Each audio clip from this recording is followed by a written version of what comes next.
mean, they weren't trying to be mean or really put us down at all. It was just something, and I really don't know what it was, but I kind of shied away. Okay. I mean, they were all World War II veterans, Yeah. my dad included, Korean veterans, and of course we were considered, Korea was a police action, and then we were less than that, I think, in their minds. But, then we were all druggies. Oh, well. That was the other thing, And when did you start going and enjoying it? I went off and on, and then Bill Belcher, who's the commander of the post, and James Norrie, who runs the VFW, I don't know how it happened, but he says, "Why don't you come down to the meeting?" He says, "I was a Vietnam veteran, or I am a Vietnam veteran." And I'd say, "Well, it's one of my guys," type thing, So I got down there, and I'm looking around, and they're all my age. And a lot of them, we had some World War II. We had a couple of Korean, but we had more Vietnam and Vietnam era. If they weren't in country, they were in during that time. And I just felt more comfortable with it. And in fact, Bill asked me, he says, "You ride motorcycle, don't you?" And I said, "Yeah." He says, "We want to start a Legion Riders group." Oh. He says, "Would you be interested in running with that?" I said, "Well, yeah, I've been riding a few years." So I kind of took that over. Great. And I'm the director of the Riders. And now, is this for parades? Is this for no? It's just rallies. A bunch of Legion members, or Sons of the Legion, or even auxiliary, can join and ride. Yeah. If you like motorcycles, you can ride with this. And Debbie and I, my wife, we did a 3,000 mile. No, I'm sorry. Let me back up. 3. Yeah, I think we just hit 3,000 miles. Wow. Oh, that's exciting. Yeah, we rode to Indianapolis, hooked up with a ride with the Legion. They call it the Legacy Ride, and they generate funds for, I think it's after 9/11, any veterans that lost their lives or are having just problems. Okay. Putting kids through school and stuff. They raised $1 million. That's amazing. I couldn't believe it. Wonderful. I mean, people are coming up, and every night they accept donations from different groups. This one group says, "We're with the Sons of the Legion from Wichita, Kansas, and we have a check for $10,000." Whoa! $10,000, Oh my! Whoa! Whoa! And I was amazed. Wow. Now, when you're going on long rides and so on, do you stop at posts along the way? They did, yes. And so on, so that you can connect with other Yes, veterans? they stopped just about every day. They tried to make a stop at a Legion Hall, and they would provide a lunch. Oh. Now, it was like $5 donation. Yeah. Something like that. Okay. And but it was ample. Yeah. I'm at the point now I don't need a big hot meal every 3 times a day. And we thought it was more than adequate. Beautiful. For $5 you couldn't go wrong. Yeah. Oh, that's wonderful. Yeah, we had a pretty good time. We went from Indianapolis down into we left Ohio. We hit Mississippi, Alabama, Georgia.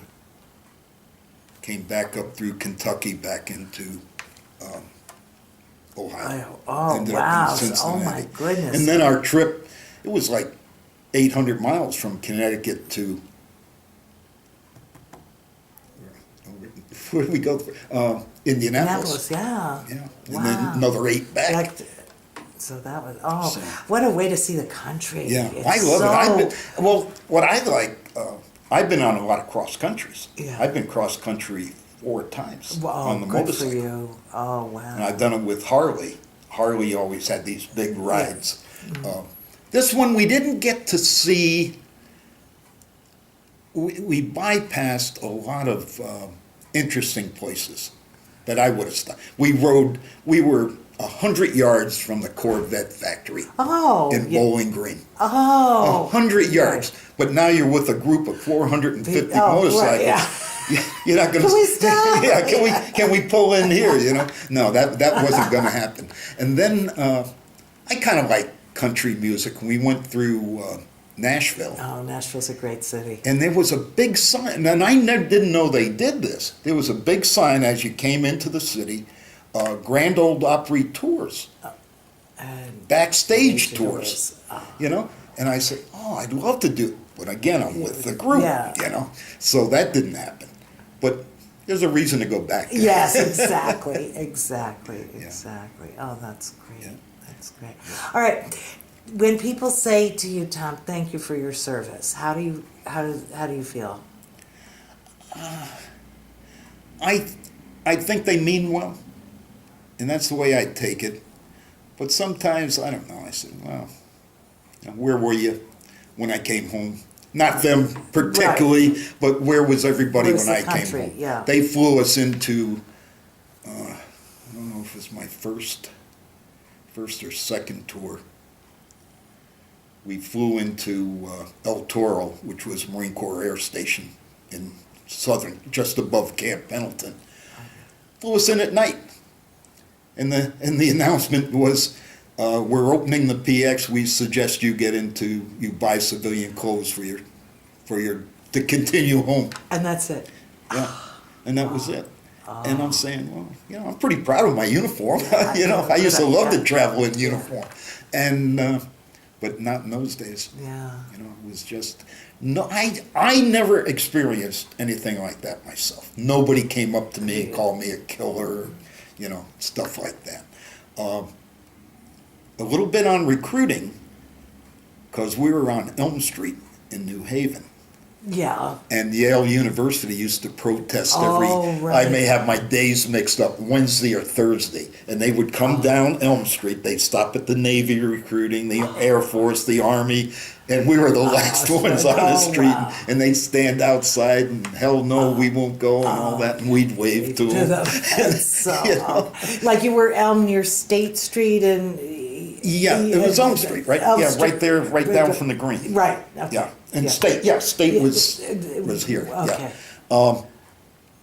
It's been a while. I can't remember the streets, but they would come down and protest. And then another thing we used to do to show the patriotism of New Haven. Yeah. There was one day a week. We took turns. One of the services would go up and raise the flag on the green. Oh.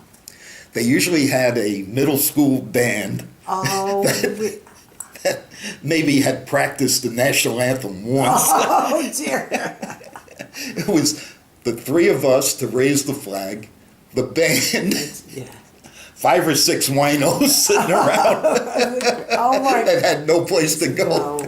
And we'd sit there, we'd raise the flag and say, this is New Haven's patriotism. Oh my goodness. But it was something we did. Yeah. It was, I laugh about it now. It was, wow. Oh God, what an experience. Do you have a particular a story of someone you recruited that it resonates with you? Well, sad to say, Jack Curry from Killingworth. Okay, he was killed in Vietnam. Really? He was graduated from Morgan. Oh, wow. And, I believe he went to Morgan. Okay.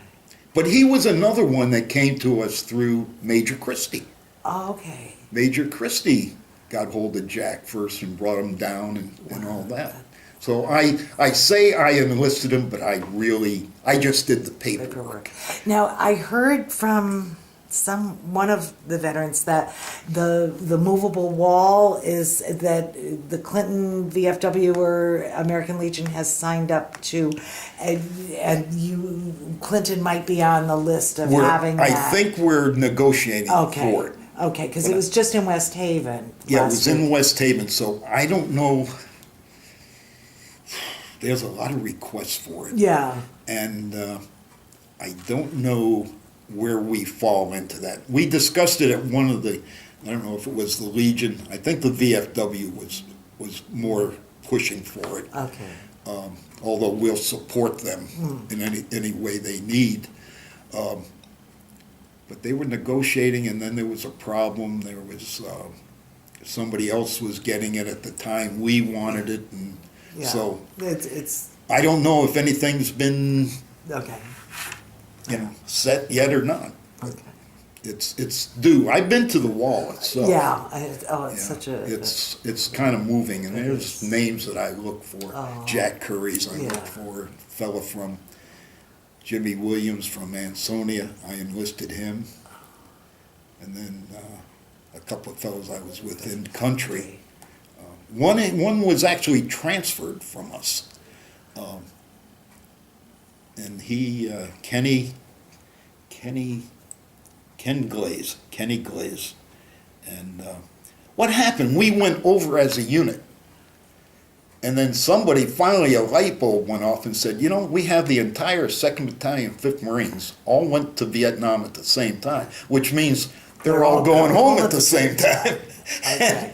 Then what? So then I'm waking up and I'm saying, well, who are you? Well, I got transferred here from 7th Marines or 3rd Marines or whatever. And then I'm looking, where's so-and-so? Oh, he got transferred out. And all of a sudden we had all new faces. Yeah. But then suddenly somebody finally realized we got to do something. Yeah. And Kenny got transferred to another unit, and he didn't trip it, but I understand. You hear stories, you don't know how true they are. Somebody tripped a landmine, a booby trap type thing, and got Kenny. Wow. But I visit him every time I try to get good. down there. He was a good guy. I liked him. Yeah. But I never had any real close friends that ever really. We had a fellow check in one time and came into battalion, and we had a staff hooch. Who just? Hardback Yeah. tent with a canvas top on it, and he checked in, left his bags, joined his company, went out and was shot that night. Oh my goodness. Never unpacked his bags, Oh my God. and things like that would happen. But yeah, and then you sit and you say, "Geez, how come that didn't happen to me? Why me? Why was I?" We had a platoon on my second tour. I had 3rd platoon. I say I had it. I was platoon sergeant. I had a lieutenant. Lieutenant went back to the rear to be company executive officer. That left me in charge, and I had the platoon for about 3 months. So I call it my platoon. Yeah. And we would move into an area, and I was 3rd platoon. The 1st platoon seemed to get hit all the time. And then 2nd would come up, nothing. Wow. I'd come up, nothing, And you say, why? And then Joe Martinez had the 1st platoon. I knew Joe from Newport. Again, the small Marine Corps. Yeah. When I checked in to the battalion, 1st Battalion, 1st Marines, I looked on the board, and the Sergeant Major had all the staff listed. And I said, Joe Martinez. I said, was he up at Newport? The Sergeant Major says, yeah, I think he was. I said, yeah, I know him from there. He says, okay, you're going to Delta Company. There you go. Okay. There you go. And I didn't like him that much anyway. I just said I knew him. Yeah. So I ended up in Delta Company. But, yeah, I had the platoon. But it was, that was the best time in the Marine Corps. That was the part of my Marine Corps career that I remember the most. When I had that platoon, I was in charge. And, it was just fabulous, I thought. We weren't in daily combat, per se. We weren't in, like, the battle for Way City or Quezon or anything like. They didn't know if they were going to wake up in the morning. My units were there. The 2nd Battalion, 5th Marines were in Way, and D11, 1st Battalion, 1st Marines were at Quezon. But the time frames that I was there was not a lot going on. And Yeah. But I remember dumb things. We were in an ambush, and they were firing artillery over us, illumination. So when the illumination round comes apart, the canister, shell casing and all, or part of the round, will fall to the ground. And we're laying there, we hear, whoop, whoop, whoop, whoop, whoop, boom. Whoop, whoop, whoop, whoop, whoop. And so I said, my God, they're dropping into our sight. And so I get on the radio, I said, check fire, check fire. Your canisters are falling in our paws. He said, the radio operator comes back, he says, don't worry about it, we only got 3 rounds to go. I'm saying, I'm already crawled up inside my helmet. Please, helmet, save me, save me. God. I mean, but I can laugh about it now. No, but not that. Then I wasn't. Not that. All right. Any final thoughts for your interview? You know, thinking back on the Corps, I was very fortunate. I had fabulous duty. I was at Newport, Rhode Island. I was stationed in New Haven. I lived here in Clinton for 3 years when I was on recruiting. And how many guys in the service can say that? You know, they're lucky if they can say they were near Connecticut. Yeah. But I was at the Naval Station at Newport. I was at the Naval Air Station in Moffett Field, California. Naval Weapons Station at Concord, California. That was also called Port Chicago. Was part of Port Chicago, what they called. They had an ammunition ship blow up there in World War II. It was quite controversial. It was a big thing, court-martials and all that. Oh dear. Okay. And we used to have to patrol that area, and it was spooky. I mean, the buildings were just leveled. The foundations were still there, and we still had to go through. And Wow. say, oh my God. Yeah. And there was a hill quite a ways back where the explosion took part of the hill.